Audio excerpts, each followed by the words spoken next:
Hello friends, this is my first lecture of C programming. मैं आपको सी programming एकदम scratch से बताऊंगा कि सी प्रोग्रामिंग क्या होता है। तो चलो शुरू करते हैं, सी प्रोग्रामिंग के बारे में जानते हैं। ये सी प्रोग्रामिंग का ओवरव्यू रहेगा। सी प्रोग्रामिंग क्या होता है, कैसे सीखना है, क्यों सीखना है, किस लिए सीखना है, सब चीज़ इसमें देखेंगे हम लोग। तो चलो शुरू करते हैं। तो पहले हम सी प्रोग्रामिंग जानने से पहले हम लोग फंडामेंटल जान लेते हैं कि क्या होता है। बहुत ज़रूरी है फ्रेंड्स।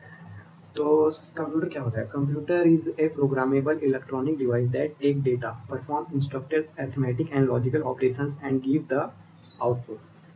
मतलब कंप्यूटर तो आप जानते ही हो क्या होता है। कंप्यूटर होता है इलेक्ट्रॉनिक डिवाइस। तो आपको सबको पता है कि कंप्यूटर इलेक्ट्रॉनिक डिवाइस होता है। तो हम लोग कंप्यूटर का काम क्या रहता है, कंप्यूटर क्यों यूज़ करते हैं कंप्यूटर? तो जो आपको पता है कि क्यों यूज़ करते हैं, बहुत हैवी टास्क वगैरह के लिए करते हैं। इसलिए करते हैं क्योंकि हमको काम आसान करना है। कैलकुलेटर भी कंप्यूटर है, लेकिन वो सिर्फ स्पेसिफिक टास्क के लिए बना है, वो कैलकुलेशन ही कर सकता है। लेकिन हमारा कंप्यूटर हम जो चाहें इससे वो करवा सकते हैं। जैसे कि हम लोग कंप्यूटर ऑन किए, हम लोग कंप्यूटर को बोले कि हम लोग कंप्यूटर से को इनपुट दिए, वो कुछ प्रोसेसिंग किया। फिर हम लोग को प्रोसेसिंग करने के बाद वो देखा कि हम लोग क्या चाह रहे हैं उससे करवाना। तो वो जो भी हम लोग करवाना चाह रहे हैं वो प्रोसेस किया। फिर उसके बाद उसको या कैलकुलेशन करना था तो अरिथमेटिक लॉजिक यूनिट में जाके वो कुछ कैलकुलेशन परफॉर्म किया, या उसको कहीं से मेमोरी से डेटा को लाना था, या वो कहीं से वो लेके आया जहाँ पास भी था। तो वो हमको आउटपुट शो होगा। आउटपुट कैसे शो होता है? हमको कि दिखता है, वो चीज़ हमको नज़र आता है कि हाँ, हमने ये मांगा और ये दे दिया।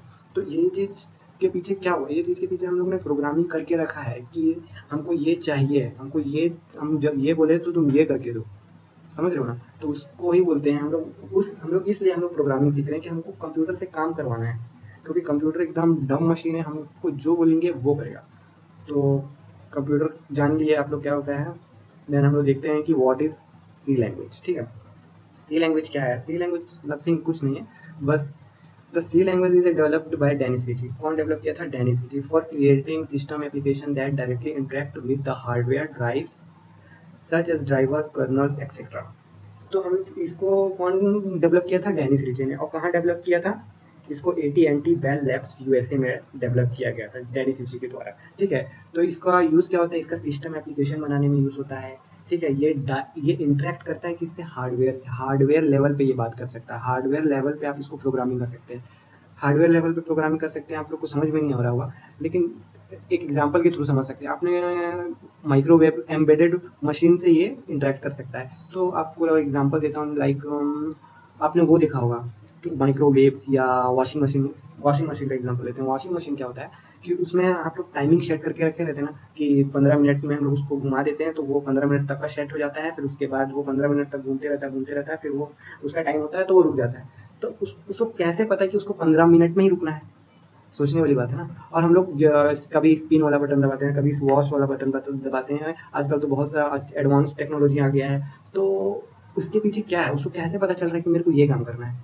हम लोग तो बटन दबा दिए, उसको कहीं सपना तो नहीं आएगा कि हम लोग क्या चाह रहे हैं। तो हम लोग जो बटन को दबा रहे हैं, उस बटन के पीछे वो उस प्रोग्रामिंग किया गया है, हार्डवेयर लेवल पे उसका प्रोग्रामिंग किया है। तो ये सी लैंग्वेज ना हार्डवेयर लेवल पे प्रोग्राम करने के लिए काम आता है।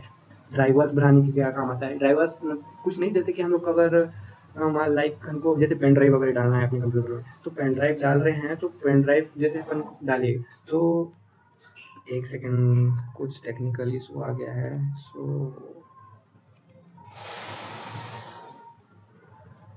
हाँ, जैसे हम लोग पेन ड्राइव डालें तो वो उसको कैसे पता चलेगा कि हम लोग ने क्या डाला है पेन ड्राइव? तो उसको बताने के लिए हम लोग उसका डेटा एक्सेस करने के लिए हम लोग ड्राइवर्स बनाते हैं, ताकि वो पेन ड्राइव के डेटा को ले सके और हमें जो चाह रहे हैं हम उसको दिखा सके। और इसके थ्रू कर्नल्स भी बने एक्सेट्रा।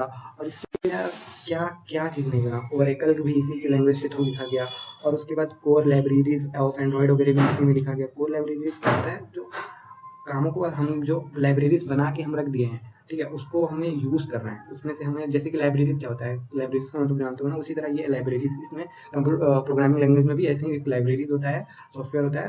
तो उससे हम सब चीज़ों को, हमको जो रिक्वायरमेंट है वो चीज़ लेते हैं, फिर उसके बाद अपना काम करते हैं। और माई एसक्यूएल डेटाबेस, वो भी इसके थ्रू लिखा ही गया है। ऑलमोस्ट एवरी डिवाइस ड्राइवर, यार बहुत से डिवाइस ड्राइवर सी प्रोग्रामिंग के थ्रू लिखे जाते हैं। Major part of web browsers भी लिखे, यूनिक्स ऑपरेटिंग सिस्टम सबसे बहुत famous operating system, Unix operating system, Windows वगैरह भी उसमें भी लिखा गया है। और उसके बाद यह C is important to build programming skill, ये बहुत ज़रूरी है, ये तुम्हारी प्रोग्रामिंग स्किल को डेवलप करेगा।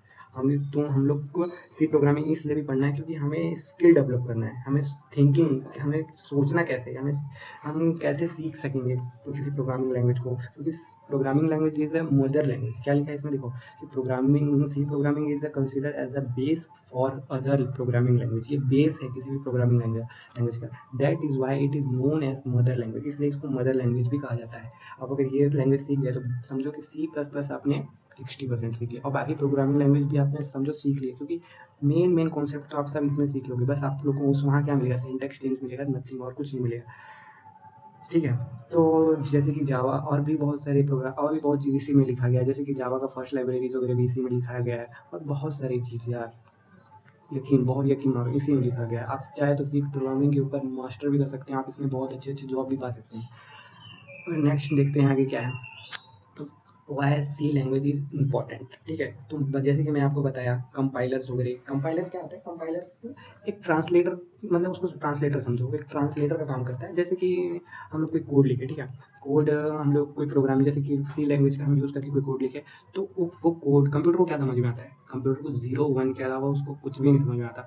अब कंप्यूटर को बोलोगे कंप्यूटर भाई मेरे को तो कुछ ये दिखा दे वो दिखा दे, तो वो उसको नहीं समझ में आएगा। कंप्यूटर को समझ में आएगा 0 1 के भाषा में। अगर आपको 0 1 आता है तो आप बता दो, वरना आप दूसरा ऑप्शन है कि आप प्रोग्रामिंग लैंग्वेज सीखो और उसको कंपाइल करो। कंपाइल आया ना बीच में, कंपाइल क्या है कि जो प्रोग्रामिंग लैंग्वेज होता है ना, उसको कंपाइल करता है, मतलब उसको ट्रांसलेट करता है कंप्यूटर के लैंग्वेज में। कंप्यूटर के लैंग्वेज में जब ट्रांसलेट हो जाता है तो कंप्यूटर समझ जाता है, अच्छा आप ये चाह रहे थे क्या मुझसे, तो वो काम करके दे देता है। तो हम लोग हाई लेवल में प्रोग्रामिंग लिखते हैं और कंप्यूटर को समझ में आता है low level language. High level language किसको बोलते हैं, जो हम लोग सीखेंगे, प्रोग्रामिंग लैंग्वेज वगैरह हो गया, ये सब हाई लेवल लैंग्वेज है, ठीक है।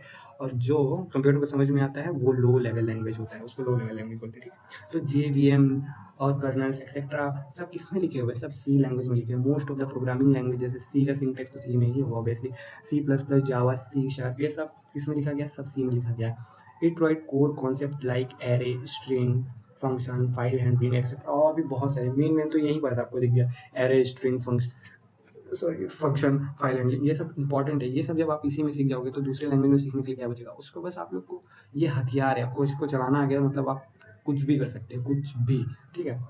तो इसलिए बहुत इंपॉर्टेंट होता है सी प्रोग्रामिंग लैंग्वेज सीखना। नेक्स्ट, नीड, क्यों ज़रूरत पड़ा आप लोग को, जैसे हमें बताया कि क्यों ज़रूरत पड़ा, देखो इसलिए ज़रूरत पड़ा है। मैं आपसे किस लैंग्वेज में बात कर रहा हूँ, कोई तो भी लैंग्वेज होगा ना, हिंदी में बात कर रहा हूँ, तो आप भी क्या समझ रहे हो, हिंदी समझ रहे हो, ठीक है। तो उसी तरह मैं आपसे हिंदी में बात कर रहा हूँ, आप हिंदी समझ रहे हो, लेकिन मैं कंप्यूटर को बोलूँगा कंप्यूटर भाई तो आप मेरा जो मैं 2 साल पहले एक तो फ़ोटो अपने कंप्यूटर में सेव करवाया था, उसको मेरे को दिखा दो, ठीक है। तो कंप्यूटर बोलेगा यार कब कराए थे, क्या होता है, मेरे को हिंदी में मेरे को नहीं आता। तो कंप्यूटर को हिंदी ना इंग्लिश कुछ नहीं आता, उसको बोलेगा मेरे को 0 1 के भाषा में बताओ। तो 0 1 की भाषा में हम लोगों को 0 1 भी नहीं आता, तो अब तो हम लोग क्या करें। तो हम लोग इसलिए हम लोग को प्रोग्रामिंग लैंग्वेज की ज़रूरत पड़ा। हम लोग कोई सा भी प्रोग्रामिंग लैंग्वेज लिखते हैं, C++, जावा, पाइथन, बहुत से प्रोग्रामिंग लैंग्वेज होते हैं। तो हम लोग प्रोग्राम लिखते हैं, जैसे कि हम लोग को ऐड करना है 2 नंबर को, ठीक है। तो हम लोग ये ऐसे नहीं लिखा जाता है, ये बस एग्जाम्पल है। तो ऐसे ऐड करने के लिए 2 प्रोग्राम बना दिए, ठीक। फिर उसके बाद हम लोग उसको वो कंपाइल करेंगे। कंपाइल हम लोग को नहीं करना, वो खुद प्रोग्राम लिखो, कंपाइल वो अपने आप हो जाएगा। कंपाइल बस बटन दबाना है, आपको वो कंपाइल करके दे देगा। तो वो कंपाइल मतलब समझ गए, कंपाइलर मतलब आपको बताया था, कंपाइलर वही ट्रांसलेटर होता है जो ट्रांसलेट करता है जो ये हम लोग प्रोग्रामिंग लिखे हैं, जो हम लोग को समझ में प्रोग्रामिंग आएगा, हम लोग को लेकिन सीखना पड़ेगा। हम लोग को तो समझ में आ रहा है प्रोग्रामिंग, ठीक है, लेकिन हम लोग को सीखना पड़ेगा। फिर इसी प्रोग्रामिंग लैंग्वेज को कंपाइलर क्या करेगा, कन्वर्ट कर देगा किसमें, बाइनरी लैंग्वेज में। बाइनरी लैंग्वेज में जानते ही हो कि क्या होता है बाइनरी लैंग्वेज, 0 1, ये होता है बाइनरी लैंग्वेज, और इसी को समझता है कंप्यूटर। फिर कंप्यूटर को मैं अगर बोलूँगा कि कंप्यूटर भाई या तो मेरा जो फाइल था वो मुझे दे दो, तो वो कंप्यूटर समझ जाएगा, अच्छा ये फाइल चाहिए था। लेकिन हम लोग को लिखना किसमें है, इसमें लिखना है ना, ध्यान देना, इसमें लिखना है, किसमें लिखना है, हम लोग को सी में, कोई से भी लैंग्वेज को हम लोग प्रोग्रामिंग लैंग्वेज में लिखना है। वो कंपाइल अपने आप कर देगा, फिर कंपाइल करके अच्छा फिर कंप्यूटर समझेगा, अच्छा मेरे को ये टास्क करना था, तो ये टास्क हमको दे देता है। ये एकदम फास्ट होता है, जो भी काम होता है ना बहुत फास्ट होता है, ठीक है। तो चलो देखते हैं लोग सीखना कैसे प्रोग्रामिंग लैंग्वेज, ठीक। तो हम लोग को सबसे पहले सीखना है सी लैंग्वेज, ठीक है। ये तो समझ में आ गया कैसे सीखना है। ये देखो कैसे सीखना है। आप लोग जब स्कूल गए थे तो आप लोग को सबसे पहले क्या सिखाया गया, A B C D, या हिंदी मीडियम से जो होगा तो उसका नाम ये सब सिखाया गया ना।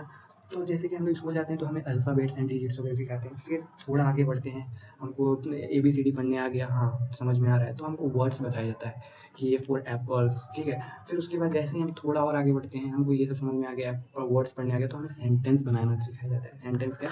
फिर हम लोग दिस इज़ फॉर एप्पल ऐसे-ऐसे सम पढ़ते हैं ना, फिर हमें थोड़ा सेंटेंस बनाना भी आ जाता है, तो हम पैराग्राफ लिखते हैं, हम एसेज लिखते हैं, हमें मतलब हमें आ गया इंग्लिश लैंग्वेज, हम इतना तो सीख गए हैं कि हम पढ़ सकते हैं, लिख सकते हैं। तो उसी तरह भी हमें सी लैंग्वेज समझना है। सी लैंग्वेज में भी अल्फ़ाबेट्स होते हैं, डिजिट्स होते हैं और स्पेशल सिंबल्स वही सब आप लोग देखोगे तो समझ में आ जाएगा। स्पेशल सिंबल्स क्या हो गया यार, जैसे क्वेश्चन मार्क हो गया और पंक्चुएशन साइंस वगैरह हो गया, सब सिंबल्स ही हैं। उसका यूज़ हर जगह अलग-अलग मतलब इसको देखना देखोगे तो खुद समझ जाओगे कि क्या यूज़ है। मैं इतना ईज़ी तरीके से बताऊँगा।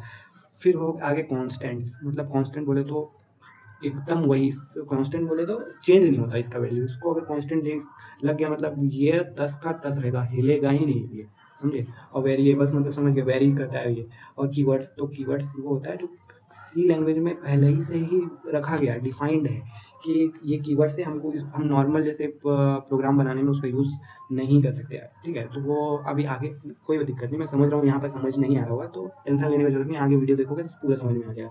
ठीक है, ये सब पूरा कवर करेंगे हम लोग, अब पूरा जो string array function file and सब भी कवर करेंगे। पहले ये सब सीखो, ये सब तो सब प्रोग्रामिंग लैंग्वेज में मिलेगा। फिर हम लोग स्टेटमेंट लिखेंगे, इंस्ट्रक्शंस लिखेंगे, वही प्रोग्राम बनाना, फिर फाइनली हम प्रोग्राम बनाकर दिखा देंगे।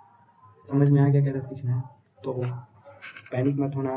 कोई अगर पहली बार प्रोग्रामिंग सीख रहा है तो भी उसके लिए भी अच्छा है, जो सीख रहा है उसके लिए तो अच्छा है ही, जो सीख चुका है, जो थोड़ा बहुत सीखा है उसके लिए भी अच्छा है। तो ये था मेरा प्रेजेंटेशन, अच्छा लगा हो तो लाइक करना। Thank you so much.